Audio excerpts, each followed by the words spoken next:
नमस्कार प्रिय विद्यार्थियों, नए वीडियो में पिछले लेक्चर्स में हमने जो बात की थी उससे आगे बढ़ेंगे और आगे बढ़ते हुए आज हम बात करेंगे उदाहरण अलंकार की। सबसे पहले उदाहरण अलंकार कहते किसे हैं, तो उदाहरण अलंकार की परिभाषा आप ध्यान से सुनेंगे और संभव हो तो अपनी नोटबुक में नोट भी कर लेंगे। उदाहरण अलंकार क्या परिभाषा होती है, ध्यान से सुनिएगा।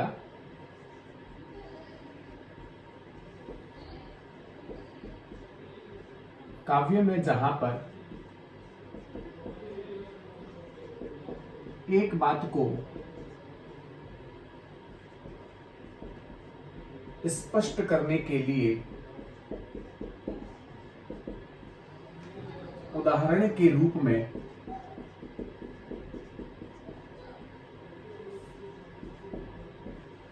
दूसरी बात कही जाती है,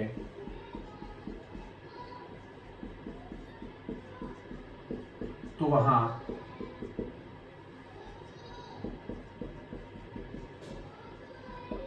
उदाहरण अलंकार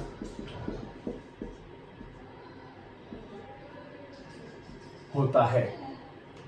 काव्य में जहां पर एक बात को स्पष्ट करने के लिए दूसरी बात कही जाती है और वह जो दूसरी बात कही जाएगी वो एग्जाम्पल के रूप में कही जाएगी, उदाहरण के रूप में कही जाएगी, वहां पर उदाहरण अलंकार हो जाएगा।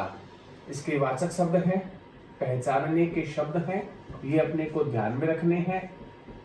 काव्य पंक्ति का या दोहे का अर्थ करना है, अर्थ करके हमें ये देखना है कि पहली बात कौन सी है और उस बात को स्पष्ट करने के लिए किसका उदाहरण दिया गया है, ये कारण बता करके आना है। अपने 2 नंबर पक्के हो जाएंगे। वाचक शब्द ज्यों, जस, जैसे और जिमी।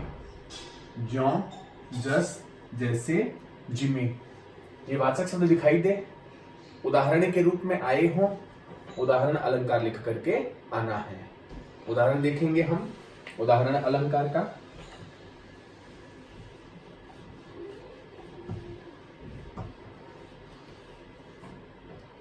जैसे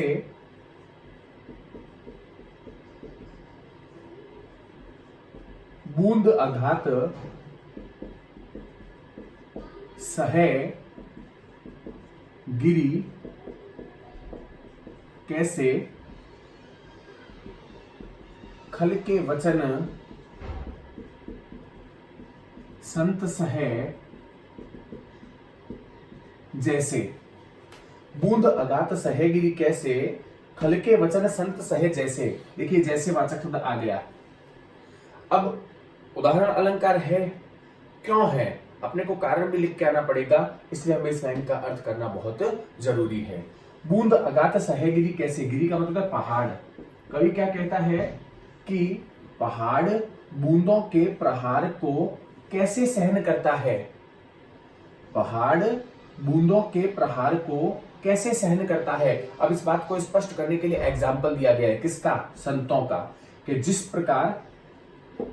प्रकार संत लोग खल का मतलब होता है दुष्ट, जिस प्रकार संत लोग दुष्टों के वचनों को सहन करते हैं उसी प्रकार पहाड़ बूंदों के प्रहार को सहन करता है। तो अगर पेपर में ये दोहा आ जाए और अपने से पूछा जाए कि कौन सा अलंकार है, तो अलंकार तो कौन सा हो गया, उदाहरण। कारण पूछने की क्यों है, तो कारण लिख के आ जाइए कि प्रस्तुत दोहे में पहाड़ के द्वारा बूंदों के प्रहार को सहन करने की बात को किसके उदाहरण द्वारा स्पष्ट कर दिया गया है, संतों के उदाहरण द्वारा, कि जिस प्रकार संत लोग दुष्टों के वचनों को सहन करते हैं उसी प्रकार पहाड़ बूंदों के प्रहार को सहन करता है। 1-2 उदाहरण और देखेंगे।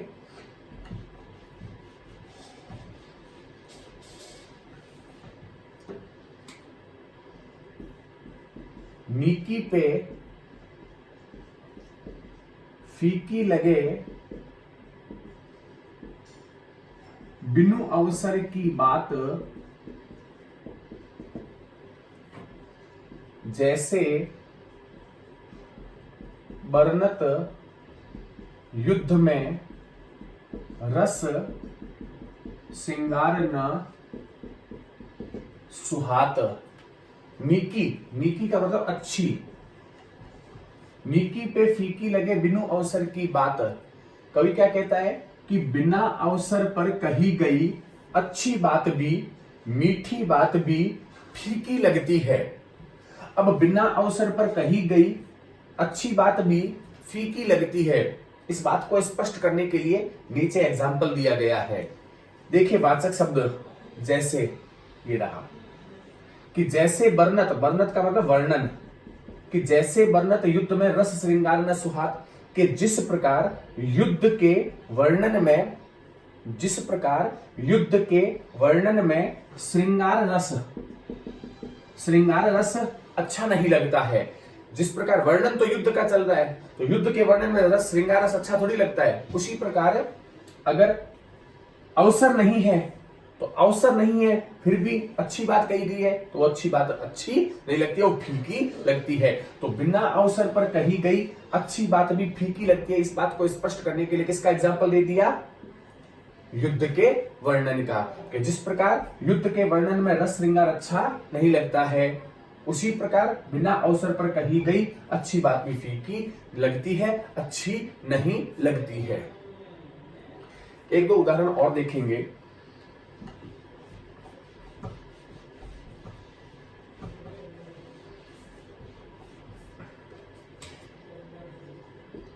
जो पावे अति उच्च पद, ताको पतन निदान, जैसे मध्याह्न लौ तपी तपी अस्त होत है भान। जो पावे अति उच्च पद ताको पतन निदान।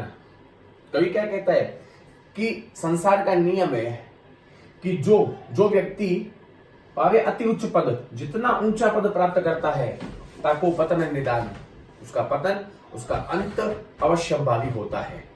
अब व्यक्ति के उच्च पद प्राप्त करने और उसका पतन होने की बात को किसके उदाहरण द्वारा स्पष्ट कर दिया गया है? सूर्य के। भान का मतलब है सूर्य, कि जिस प्रकार मध्याह्न, मध्य प्लस अहन, संधि विच्छेद करें, मध्य प्लस अहन, अहन का मतलब है दिन, कि जिस प्रकार दिन के बीच में, दिन के मध्य भाग में आते आते सूर्य भी तप करके शाम के समय क्या हो जाता है? अस्त हो जाता है। दोपहर के समय सूर्य जस्ट हमारे सिर के ऊपर होता है, वो सबसे उच्च पद प्राप्त कर लेता है, लेकिन जैसे ही शाम होती है तो वो सूर्य भी क्या हो जाता है? अस्त हो जाता है। तो व्यक्ति के उच्च पद प्राप्त करने और उसके पतन होने की बात को किसके उदाहरण द्वारा स्पष्ट कर दिया गया है? सूर्य के उदाहरण द्वारा स्पष्ट कर दिया गया है। इसलिए इसमें कौन सा अलंकार हो गया? उदाहरण अलंकार। आगे बात करेंगे।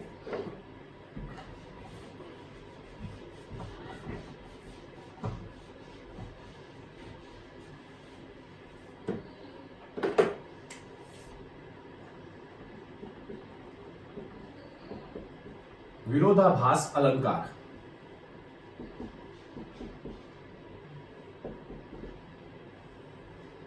विरोधाभास अलंकार संधि विच्छेद करें तो बनता है विरोध प्लस आभास। विरोध का मतलब विरोध, आभास का मतलब है महसूस होना। विरोध प्लस आभास, विरोध महसूस होना। तो चूंकि अलंकार के नाम से ही पता चल रहा है कि विरोध सिर्फ महसूस होगा, वास्तव में कोई विरोध नहीं होगा। तो पूरी परिभाषा क्या हो जाएगी हमारी कि काव्य में जहां पर विरोध का आभास होता है, वहां विरोधाभास अलंकार होता है। काव्य में जहां पर सिर्फ विरोध का आभास होगा, विरोध नहीं होगा, सिर्फ विरोध का आभास होगा, वास्तव में विरोध नहीं होगा। काव्य पंक्ति का जब हम अर्थ करेंगे तो कोई विरोध नहीं होगा। हाँ, जब हम काव्य पंक्ति को पढ़ेंगे या हम दोहे को पढ़ेंगे तो हमें विरोध लगेगा। जब हम उसका वास्तविक अर्थ प्राप्त कर लेंगे तो हमारा जो विरोध होगा वो दूर हो जाएगा, कोई विरोध नहीं होगा। उदाहरण देखेंगे।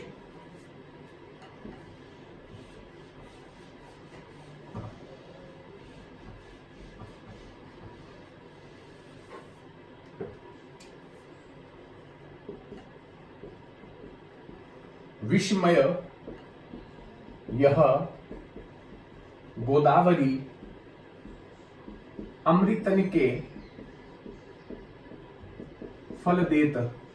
विस्मय यह गोदावरी अमृतन के फल देत। ऊपर से देखने पर विरोध लग रहा है, क्योंकि गोदावरी जो है वो विषमय, विष जहर से युक्त है और वो अमृत के फल दे रही है, जबकि जहर का और अमृत का तो आपस में हमेशा क्या रहता है, विरोध रहता है। तो देखने पर तो विरोध लग रहा है, वास्तव में नहीं है। क्यों?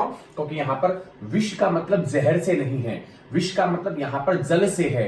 तो विषमय जल से युक्त, तो जल से युक्त यह गोदावरी अमृत के फल देती है। तो जब हमने वास्तविक अर्थ ग्रहण किया तो हमारे मन में जो काव्य पंक्ति को देखने पर विरोध उत्पन्न हुआ वो विरोध दूर हो गया। तो देखने पर तो विरोध लग रहा है कि गोदावरी जो जहर से युक्त है और वो अमृत के फल दे रही है, तो जहर का और अमृत का हमेशा क्या रहा है, विरोध। तो देखने पर विरोध लग रहा है, वास्तव में कोई विरोध नहीं है, क्योंकि यहाँ पर विस्मय का मतलब जहरीली से नहीं है, विस्मय का मतलब यहाँ पर जल से युक्त से है। एक उदाहरण और देखेंगे।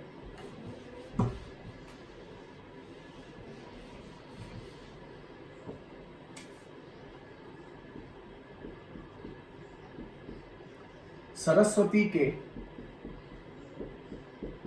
भंडार की बड़ी अपूर्व बात, ज्यों ज्यों खर्चे त्यों त्यों बढ़े, बिन खर्चे घटी जात। अब इस दोहे को आप देखिए, ऊपर से विरोध लगेगा कि सरस्वती के भंडार की बड़ी अपूर्व बात। नीचे की लाइन को ध्यान से देखिए, ज्यों ज्यों खर्चे त्यों त्यों बढ़े, बिन खर्चे घटी जात।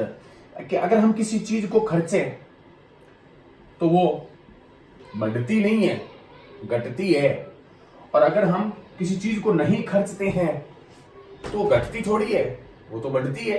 अब इस दोहे को देखिए, ऊपर से देखने पर तो विरोध लग रहा है कि खर्चने पर तो बढ़ रहा है और नहीं खर्च रहे हैं तो घट रहा है, जबकि वास्तव में विरोध नहीं है।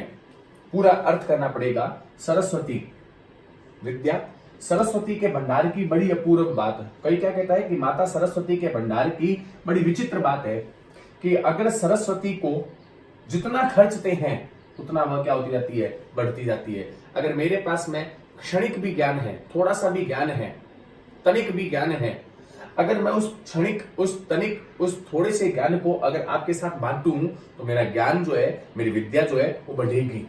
और अगर मैं अपने उस ज्ञान को आपके साथ नहीं बांटूंगा तो निश्चित रूप से मेरा ज्ञान क्या होता जाएगा, घटता जाएगा। तो यहां पर खर्चने पर बढ़ना और न खर्चने पर घटना, ये विरोध लग रहा है, जबकि वास्तव में विरोध नहीं है, क्योंकि सरस्वती को जितना खर्चेंगे, जितना दूसरों के साथ बांटेंगे, बढ़ेगी। नहीं खर्चेंगे, नहीं बांटेंगे, वो सरस्वती क्या हो जाएगी, घट जाएगी। आज मैंने अलंकार कक्षा 12वीं के लिए पूर्ण करवा दिया है। नेक्स्ट वीडियो में हम नए टॉपिक पर नई चर्चा करेंगे। आपके व्यूज, आपकी प्रतिक्रियाएं लगातार बढ़े, इसी आशा के साथ धन्यवाद।